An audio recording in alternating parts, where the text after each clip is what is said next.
nhập tiền bực rồi lum tại mà đón bong bóng đòi miền cả ở đây bờ rong mà nè để sang say thà con chia mình tây nó có bá bàn tiên vô ở cầm lương bà ở cầm lương AK bà chia bọc phết ở cầm lương vén bàn ở bánh ở tùm lu xếp ca plia pi mà khang tới mà khang mình đa ỏi slap nó không thlop chiêm giang nói ở thom tại mà đón nó có một hạt đằng còn đấy còn vẽ mấy viên rừng này nên thấy rồi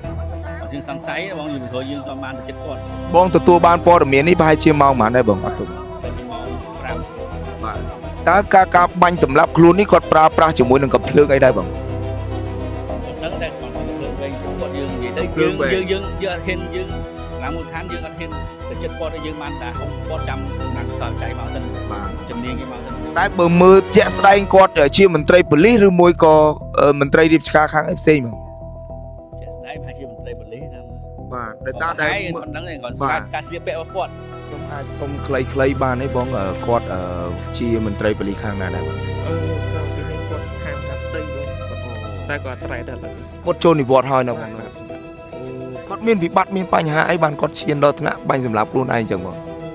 ដំបូងគាត់ឈឺតិចតួចដែរទេគាត់ឈឺចង្កគាត់បាទតែ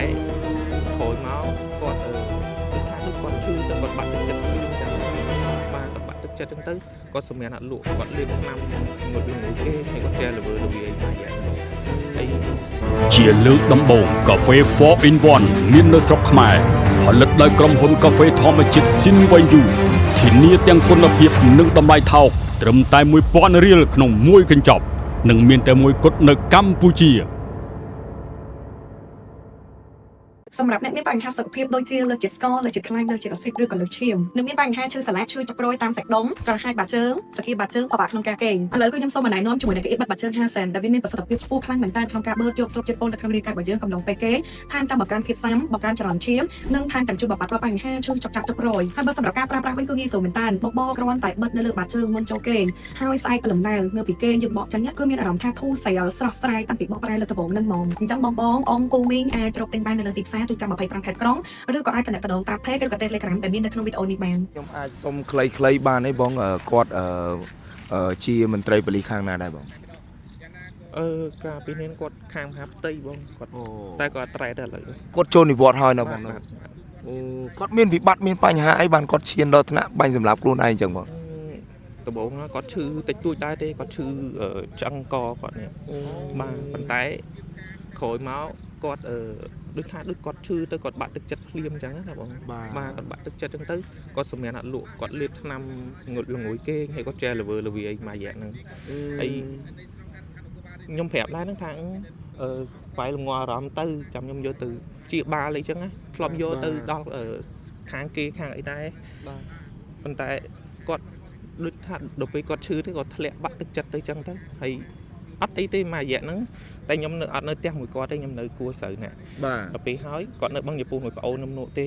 បាទដល់ពេលផឹកមិញហ្នឹងវាមកយកខ្ញុំគាត់សេសម្បត្តិសេទុកហើយដល់ពេលហើយមកអញ្ចឹងភ្លាមខ្ញុំអត់ទូយកបានហ្នឹងហើយបងចូលរួមរំលែកទុកណាបងណាសម្រួលអារម្មណ៍ចឹងបានន័យថាគាត់ចេញពីផ្ទះគាត់នៅម្ដុំណាបងគាត់ជាកង់អង្គុយមកហ្នឹងបងតែគាត់នឹងចិត្តនឹងដែរគាត់នៅផ្លូវ371នេះដែរចូលឥឡូវខាងម៉ាក់បងអីបានទទួលព័ត៌មានដែរណាបងណាខ្ញុំម៉ាក់ខ្ញុំអត់តន់ឲ្យដឹងហងពូមកប្រហែលតែបើសិនជានេះប្រហែលគាត់មើលព័ត៌មានគាត់ដឹងហើយមើលទៅអូយាយបងបានដឹងព័ត៌មានហ្នឹងប្រហែលជាមកប៉ុន្មានដែរបង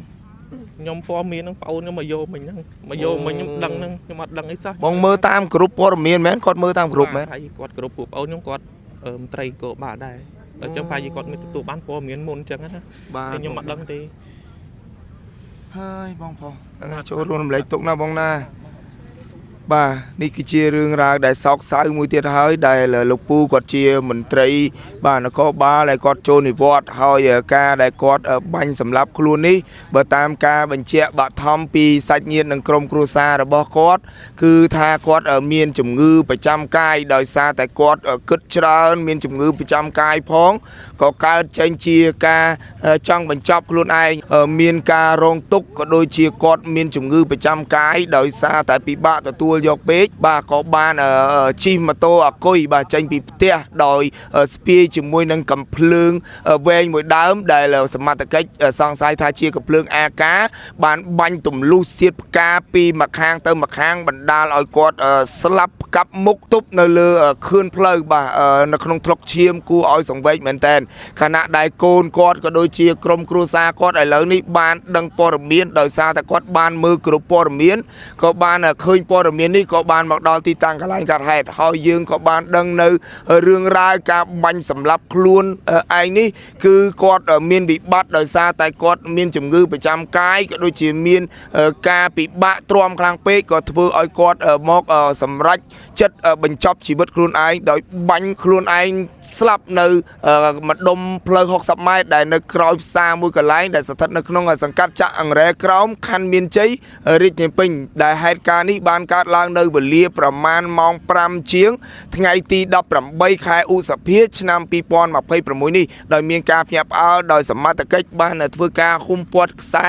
ក៏ដូចជាប្រមូលព័ត៌មាននិងសាក្សីមួយចំនួនក៏ដូចជាបានដឹងព័ត៌មានពីសាច់ញាតិនិងក្រុមគ្រួសារគាត់ហើយ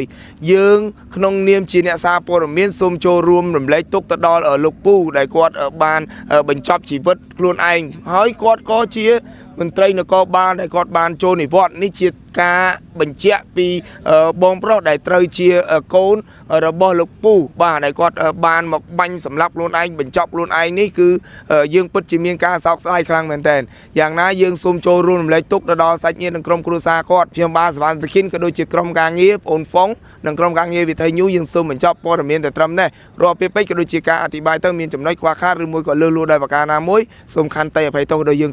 សូមបញ្ចប់តែត្រឹមនេះសូមអរគុណសូមគោរពលាបាទ សម្រាប់អ្នកមានបញ្ហាសុខភាពដូចជាលើកជាតិស្ករលើកជាតិខ្លាញ់លើកជាតិអាស៊ីតឬក៏លើកឈាមនឹងមានបញ្ហាឈឺសន្លាក់ឈឺចុកព្រួយតាមសាច់ដុំចង្ហាយបាត់ជើងសក្គាបាត់ជើងពិបាកក្នុងការគេងឥឡូវគឺខ្ញុំសូមណែនាំជាមួយនឹងកៅអីបាត់ជើង50ដែលវាមានប្រសិទ្ធភាពខ្ពស់ខ្លាំងមែនទែនក្នុងការបឺតយកស្រូបជាតិពុលនៅក្នុងរាងកាយរបស់យើងកំឡុងពេលគេងថែមទាំងបង្កើនភាពស៊ាំបង្កើនចរន្តឈាមនិងថែមទាំងជួយបំបាត់បញ្ហាឈឺចុកចាប់ចុកព្រួយហើយបើសម្រាប់ការប្រើប្រាស់វិញគឺងាយស្រួលមែនទែនបបគ្រាន់តែបិទនៅលើបាត់ជើងមុនចូលគេងហើយស្អែកព្រលឹមឡើងនៅពីគេងយើងបកចេញគឺមានអារម្មណ៍ថាធូរស្រាលស្រស់ស្រាយតាំងពីបកប្រែលើដំបូងនឹងមកអញ្ចឹងបងអងគូមីងអាចរកទិញបាននៅលើទីផ្សារទូទាំង25ខេត្តក្រុងឬក៏អាចតំណតំណងតាម Page ឬក៏ Telegram ដែលមាននៅក្នុងវីដេអូនេះបាន ជាលើកដំបូងកាហ្វេ 4 in 1 មាននៅស្រុកខ្មែរផលិតដោយក្រុមហ៊ុនកាហ្វេធម្មជាតិ Sinvayu ធានាទាំងគុណភាពនិងតម្លៃថោកត្រឹមតែ 1000 រៀលក្នុងមួយកញ្ចប់និងមានតែមួយគត់នៅកម្ពុជា